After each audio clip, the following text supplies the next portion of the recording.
Vasudevaya. Vandeham Shri Guru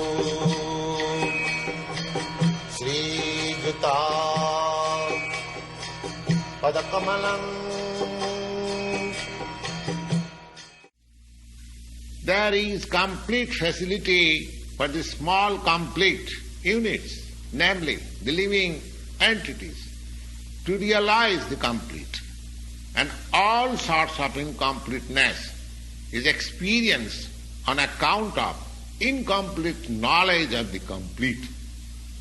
So, the Bhagavad Gita is the complete knowledge of the Vedic wisdom.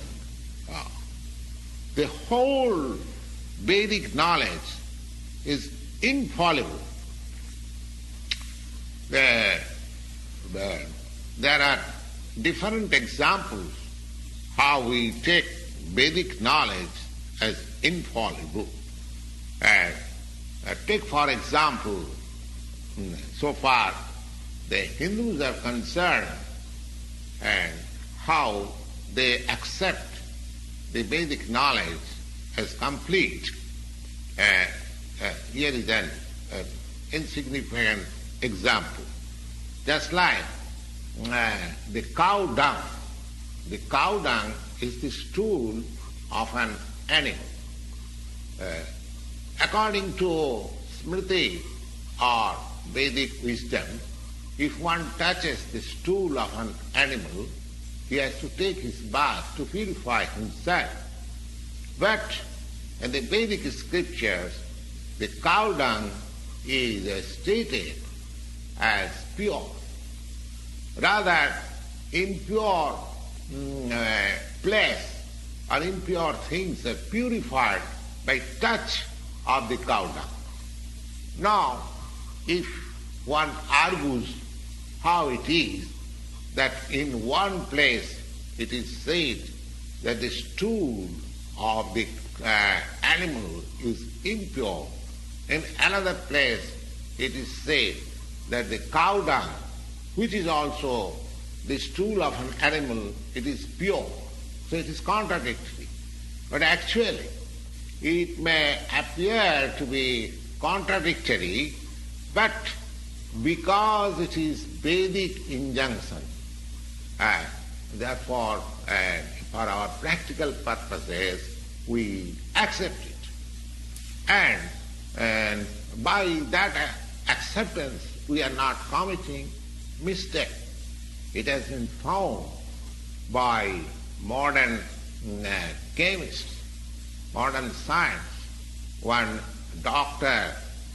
Lal Mohan Ghosa, he has very minutely analyzed the cow dung, and he has found the cow dung is a composition of all antiseptic properties.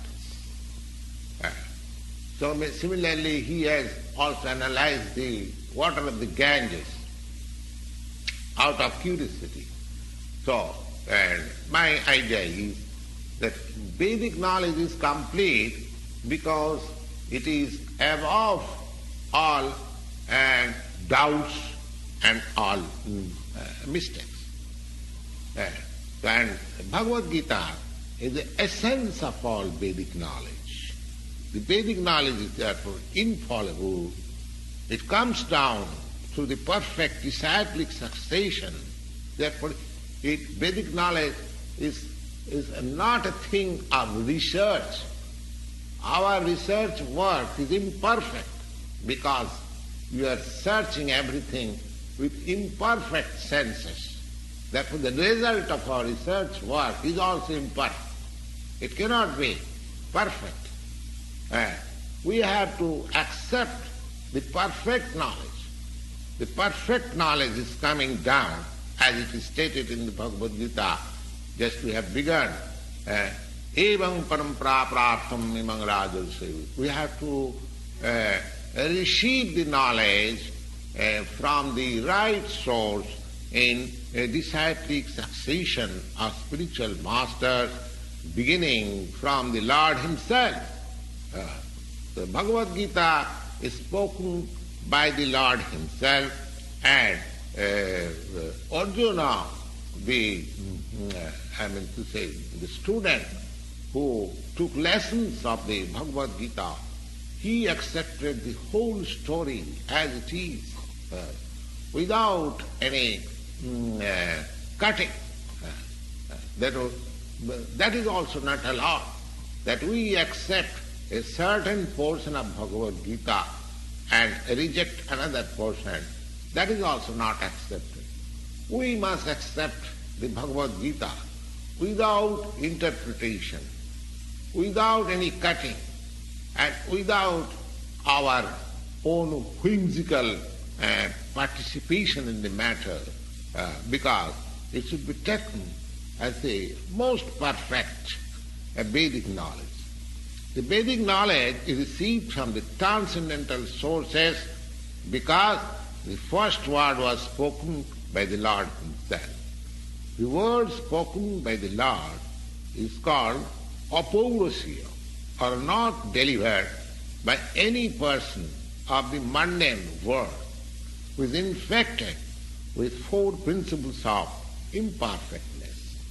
A living being of the mundane world has four defective principles of his life, and they are: 1, that he must commit mistake; 2, he must be sometimes illusion; and 3, he must try to cheat others; and 4, he is endowed with imperfect senses.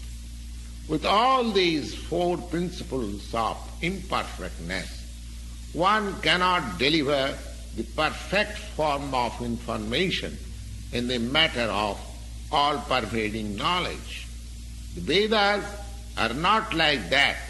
The Vedic knowledge was imparted in the heart of Brahma, the first created living being, and Brahma, in his turn, disseminated the knowledge to his sons and disciples as they are originally received from the Lord.